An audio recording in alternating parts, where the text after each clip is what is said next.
الزوج النجس، وانا اسف في اللفظ، الزوج فعلا النجس لما يكون في زوج ربنا كرمه ومتجوز والحياة ماشية جميلة بتاع، بس عشان هو طماع ديله نجس، بنقولها كده بالمصري. فاللي حصل له ده كان اكبر عدل حصل لشخص زي ده. ما يستاهلش اصلا انه النعمة اللي هو كان عايش بيها، وما يستاهلش الخير اللي كان عايش بيه، وما يستاهلش الدلع اللي كان عايش بيه. وهو وجارته الاتنين دول اجمل حاجة حصلت فيهم.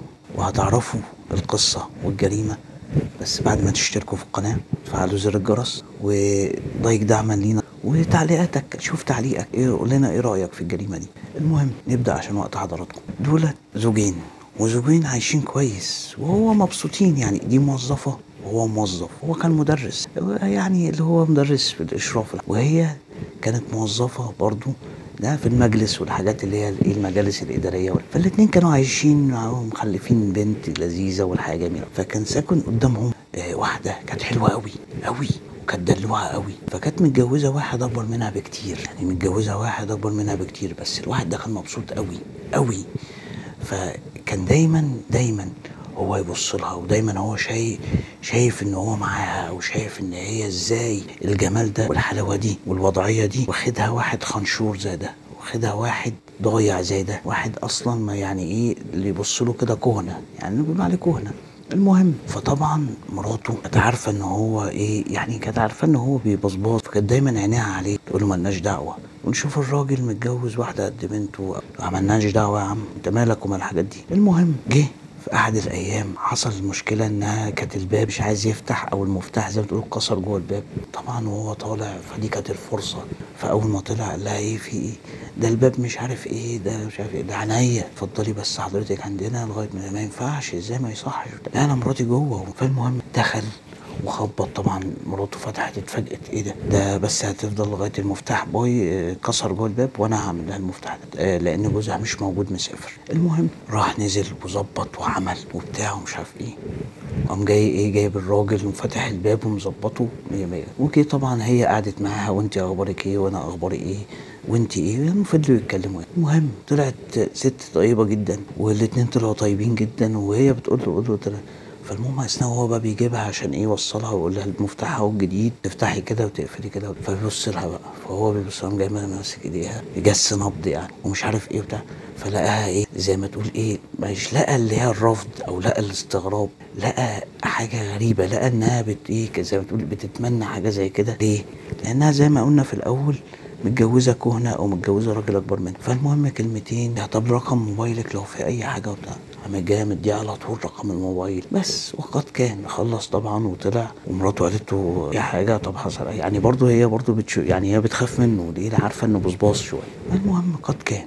فجه تاني يوم على طول، لان الموضوع كان بالليل. فجه تاني يوم وهو في الشغل اتصل بيها، اخبارك ايه، الباب كويس، كلمتين دول وعايز يفتح في مواضيع وانتي كذا واخبارك ايه وانتي مين ومنين وجوزك. فحكت له بقى على كل حاجه. انا والدتي ما كانش معايا، يعني كنت عايشه معاها، فداك الراجل جه طبعا احنا جه ارتبط ودفع مهر كويس، فاخويا هو وافق. ويعني انا قلت ايه بدل ما هو عشان يعيشوا كويس قمت جاي موافقه بيه. وطبعا اتجوزنا. فطبعا عرف بقى الموضوع ده، قال لك بس فرصتي وجات لي لغايه عندي. دفع لها يعني راجل. فجاه لها طب انا هنشوفك ازاي، بس مش ازاي ومراتك، لا ما احنا هنخلي بالنا مش هنعرف اي حاجه ومفيش حد هيعرف اي حاجه. فالمهم جه قابلها اول مره، كلمتين في كلمتين، وانت جميله وانت حلوه وانت ذوق وشكرا لذوقك وكده. ابتدى بقى ينشا بينهم. عارفين انتوا طبعا ايه الشيطان، واول ما بيزوق الموضوع بقى وبيزوق الوضعيه وبيزوق العلاقه، بقت هي طبعا جوزها بيسافر وهي موجوده، بدل ما هو بيطلع يخش الشقه دي. واول مره طبعا لما حصل بينهم علاقه، التانيه اتوهمت.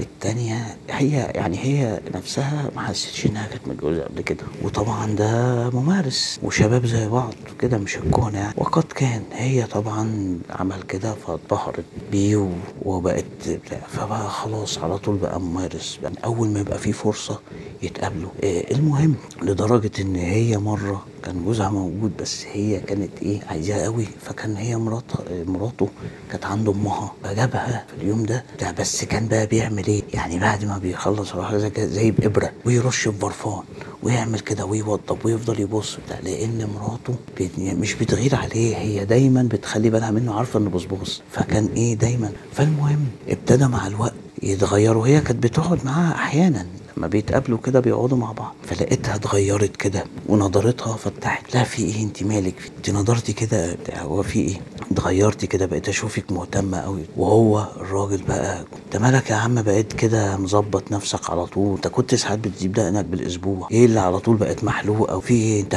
بتحب جديد ولا ايه؟ فالمهم بيضحك بيقول لها لا اصل المدرسه وبيجي لنا ناس من بره ولجان، فطبعا هي شكت. ليه؟ لان هي شايفه ان هو مش عادته، مش طبيعته انه بيهتم بنفسه. ليه؟ هو كده.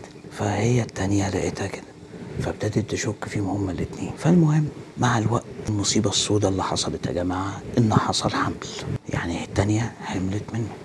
فطبعا اول ما قالت له كده يا نهار ابيض، يا طب هنعمل ايه؟ طب قالت له طيب انا في فلوس كتير، وانا الراجل ده لو الراجل ده اتخلصنا منه وهو اصلا ملوش حد، لو اتخلصنا منه ملوش الا اخ واحد مسافر بره واصلا مش قايله، لو اتخلصنا منه هنستفاد، وساعتها ممكن نتجوز او يبقى تتجوز ونبقى انت معايا وهنا وهنا، وانا راضيه ان انا ابقى ضره وتحط مراتك في امام الامر الواقع. تشوفوا تخيلوا وصلت ايه، يعني شوف اللي هي وصلت ليه، وصلت انها عايزه، مش هي بقى الاتنين عايزين يقتلوا الراجل يتجوزوا ويحط مراته التانية امام الامر الواقع. طبعا التانية شاكه، التانية رسمي، التانية عارفه ان في حاجه، الاتنين مش مظبوطين. ودايما يا جماعه الزوجه بتحس مش بالزوج بس، بتحس باللي زيها، تحس الزوجه اللي زيها. يعني الستات بيحسوا ببعض، لو في دي نضاره، لو دي اتطفت يبقى في حاجه، لو دي مثلا نضارتها وتتمد يبقى في حاجه. كذلك طبعا رسمي 90% ده، واحنا قلناها مليون مره قبل كده، مستحيل تعرف تضحك على مراتك،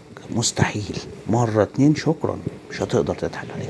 المهم جت بعدها اتفقوا وفعلا ابتدوا فعلا حرفيا يخططوا، فالدنيا مش مظبوطه، فتعمل ايه؟ فكانت بتروح تقعد مع صاحبتها دي، يعني ايه على فترات، كانت بتروح تقعد مع صاحبتها دي على فترات اللي هي جارتها اللي هي. فجي بعديها الراجل قعدوا تعمل ايه قامت جايه مفكره وقالت انا عايزه، قام جايبه تسجيل صغير اللي هو زي موبايل كده، بس موبايل بيسجل بس حاجه زي الموبايل كده اللي هو مسجل بس اللي هو بكروت ميموري ده، وقامت جايه عند الست وحطها وقالت انا هحطها في المكان ده، وحطيتها في مكان اللي هو ايه جنب كده الانتريه، اوضه النوم والانتريه، بحيث خبته وتشوف الدنيا فيها ايه. طب انا هجيلك بكره السنه مش عارف ايه، وبكره ان شاء الله هجيلك عشان اقعد معاك عشان عايزاكي في طلب. هي طبعا قالت لها بكره عشان تيجي تاخد ايه الحاجه، وشغلته وسابتها. هي لان هي قالت لها قايله لجوزها انها تروح عند امها بس، فحطه عندها وحط عندها. يعني شوف الدماغ بتاعت الزوجه.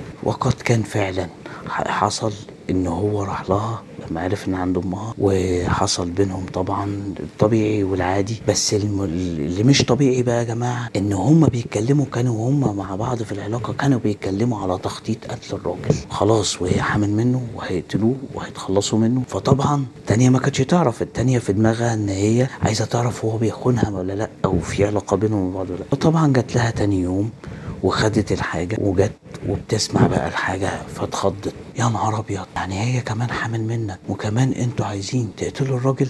فابتدت تفكر، قالت والله لانتقم منكم. طبعا لما قالت لها هي فكرت تفكيرين، اصل هي لما اتمسكت، يعني هي لما جت قالت وجت الموضوع اتكشف، هي فكرت تفكيرين. فكرت انها تبلغ الراجل الاول وتقول لهم اخواتها، بس المشكله فهو هي حامل منه، فدي مشكله ودي نصيبه سودة. فالمهم فهي هتعمل ايه قامت جايه مفكره ان هي يسيبهم يتخلصوا منه وتبلغ عنهم. شوفوا ذكائها. وقد كان فعلا يا جماعه قامت جايين فعلا اتفقوا وجابوا الحاجه اللي هيتخلصوا منها، كان تقريبا اللي هي العقار والحاجات اللي هي بتاع. وهو كان راجل كبير يا جماعه، يعني ايه بياخد ضغط وياخد سكر وياخد قلب، فكان كذا، فاي حاجه فيها لخبطه كان يضيع على طول. وقد كان بقى طبعا قاموا جايبين له حاجه، والراجل اتكل من هنا. واول ما جه الراجل اتوفى وقعد فترة، فجه بقى بعديها الحمل ابتدى ايه، كان ابتدى يعني يبان عليها الكام شهر دول. فطبعا بتقول عايزة عشان هي هتورث كل حاجة، فكانت حامل كمان في ولد، يعني هي كانت حامل في ولد. طبعا بعد ما توفى الراجل قامت جايه راحه للشرطه وقدمت لهم الدليل دي كده تسجيل، قالت لهم الراجل ما ماتش موته طبيعيه وما ماتش موته عاديه، لا ده هم اتخلصوا منه وادي الدليل اهو. وفعلا مع الوضعيه لما جم يتحروا عن العلاقة اللي بينهم، وعرفوا فعلا حتى لما جه قالت لهم حتى الابن ده مش ابن الراجل، ده ابن جوزي اللي هو بيخوني معاها، وهم اتفقوا ان هم يقتلوه عشان خاطر يورثوه وعشان خاطر ايه يتجوزها بعد كده. وقالت كل حاجه. فطبعا لما جوا حاجه زي كده الاتنين خدوا اعدام يا جماعه، يعني الاتنين خدوا اعدام. دي حامل فخدها لما تولد هتاخد اعدام، يعني دي الاول هيستنوا لغايه ما هتولد وبعد كده الاتنين خدوا اعدام. وطبعا الست انتقاما منه على اللي عمله وعلى اللي كان عايز يعمله، ان هو خانها اولا، ثانيا ان هو ملوش امان، ثالثا وده الاهم انه طماع، رابعا ان هو قتل، فكر ان هو يقتل شخص. وده كل المقومات اللي خلت الست يمتلكها السواد انها تعمل فيه كده وتبلغ عنه. وبالمناسبة يا جماعة الست اتحبست برضه لما التحريات اثبتت ان البتاع اللي سجلتها دي كان قبل ما الراجل يموت، فهي الست برضه اتحبست، اخدت لها سنه. الست اخدت سنه اللي هي راحت بلغت على جوزها ان هم قتلوا الراجل وبتاع. ليه؟ لان هي المفروض كان ممكن تمنع الجريمه دي، سابتها تحصل وبعد كده ايه بلغت. بالمناسبه يعني. بس وهنا كانت نهايه القضيه او الجريمه بتاعتنا. ويا ريت نشير الموضوع ده عشان اي راجل، انا اسف سوري في اللفظ ولا تاني، اي راجل نجس او نجس ما يفكرش ان هو ربنا كرمك، جوز موظف، مراتك موظفه، عايش مخلف، حاجه جميله مية مية. ليه تلف وتدور؟ ليه تروح يمين وشمال؟ ليه تمشي شمال؟ ليه؟ ما الحياه جميله اهو. ليه؟ مفيش انسان يا جماعه بياخد كل حاجه، مفيش انسان بياخد كل حاجه، مفيش انسان بياخد الجمال وبياخد المال وبياخد الخلفه وبياخد الزوجه الجميله وبياخد الشغل. مفيش الكلام ده، لازم تكون في حاجه ناقصاك. عارفين ليه لازم يكون في حاجه ناقصاك؟ عشان تقول يا رب وتتمنى ان الحاجه دي تتحقق. اي انسان الحاجه الناقصاه دي حكمه من ربنا عشان يذكر الله ويتمنى يا رب الحاجه دي ناقصاني يا رب، هي دي. فمفيش حاجه كامله، ما كامل الا الله عز وجل.